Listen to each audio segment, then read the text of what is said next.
8.5 million years ago, the light fades over ancient woodlands. The air cools and shadows stretch. In this world, dusk marks not just the end of daylight, but the beginning of danger. For our primate ancestors, nightfall was a test. Survival depended on instinct, adaptation, and courage in the face of unseen threats. The land is changing. Forests once dense and unbroken begin to break into patches. Open woodlands and savanna edges push in. The climate shifts, creating dry seasons and cooler nights. Trees still dominate many regions, but nights bring new challenges. Without fire, without shelter built by hands, darkness belongs to the predators. Our ancestors at 8.5 million years ago are early primates, small to medium-sized, arboreal or semi-arboreal.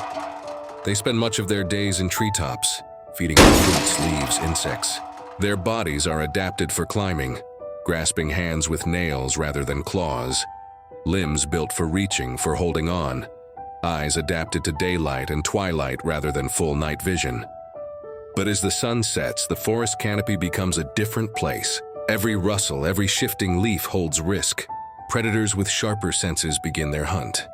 What creatures hunt under this cloak of darkness? Though direct fossil records for specific night hunters that far back are scarce, we know from later epochs and from modern ecology that large carnivores, cats, mustelids, other mammalian predators, often become active at dusk or in low light. Some are crepuscular, active at dawn and dusk, others fully nocturnal.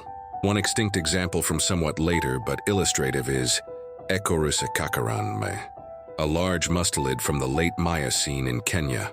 Built for stalking and running, it had limbs similar to those of leopards. While it may not have been fully nocturnal, creatures like this represent the kind of predator that could threaten arboreal primates when they were vulnerable near the ground or in lower branches. Also, even in more recent prehistoric times, leopards are known to have attacked hominins or hominin relatives at night. The well-known fossil specimen SK54 of Paranthropus robustus bears puncture wounds consistent with leopard attacks. These facts help us infer that ancient primates 8.5 million years ago likely faced predators using senses of smell, hearing, and vision adapted to darkness. These predators' advantage: night vision or sensitivity to low light, silent movement, padded paws, stealth, acute hearing, smell to detect motion or scent, ability to climb or to wait near tree cover, ambushing. Against such foes, had to rely on both physical and behavioral defenses. Arboreal refuge. Trees are sanctuary. Primates sleep or rest high in branches. They choose thick foliage, places that are hard for large predators to reach. Even if predators can climb, the dense interweaving of branches and leaves makes pursuit difficult, noise-generating, and risky for the hunter. Group behavior and vigilance.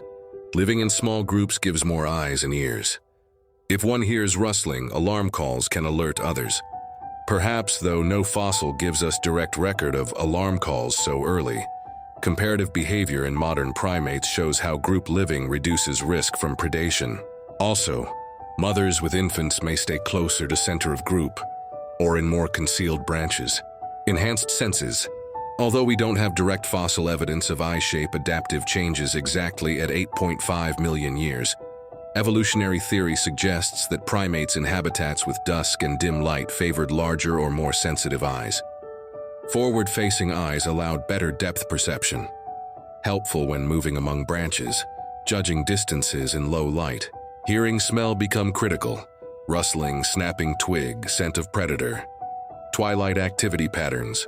Instead of being fully active at night, primates may time their activity to the period between sunset and full darkness, or early morning before sunrise. They will avoid exposed ground or open spaces during darkest hours. Physical body traits. Grasping hands and feet provide secure hold on branches. Nails instead of claws can help reduce noise when moving. Limbs that can stretch, leap, brace. Tails, if present in that species, useful for balance. Flexibility to climb or retreat to safety. Even with all these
How to hide.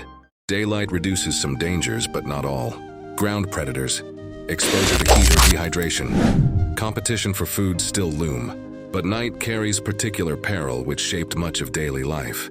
The repeated pressures of night predation over millions of years sculpted primate evolution. Traits like arboreal locomotion, climbing, leaping, grasping limbs, larger eyes, depth perception, group living, vigilant behaviors all contributed.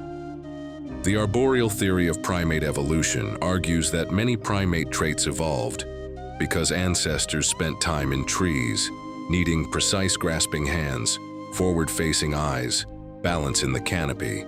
Also, as wilderness patches fragmented and night predators became more able to reach lower branches or even pursue into trees, behavioral changes like retreat higher up, staying in dense foliage, synchronized sleep schedules likely emerged. Further, evidence from fossil sites in East Africa during the Miocene, which includes Rawais 8.5 million years ago, shows significant environmental changes. Woodlands giving way to more open landscapes in some areas, expansion of grasses, and with that, new predator niches. Primates in edge habitats faced both arboreal and terrestrial threats. The pressure to stay safe at night likely contributed to social bonding and communication abilities. Alarm calls, coordination among group members, mother-infant interactions, all possibly under selection. Over time, these traits help set the groundwork for more complex social behaviors in later hominins. As we imagine those primates huddled in branches, hearts pounding at every snap of twig, we connect to something deep in our lineage. Night is still filled with unknowns. We still feel alertness, anxiety, awe. We still rely on sight, on hearing, on the safety of others. The struggle to survive at night taught our ancestors far more than fear. It taught strategy, cooperation, anatomy. It shaped traits that would become human: awareness, protection of young, use of shelters, communication. When fire came, when shelters were built, these evolved instincts found new expressions, but the foundation was here, 8.5 million years ago. So when you look up at the stars and feel the night around you, remember, many generations before us faced the same dark, and through adaptation, through vigilance, through courage, they survived. We are their heirs.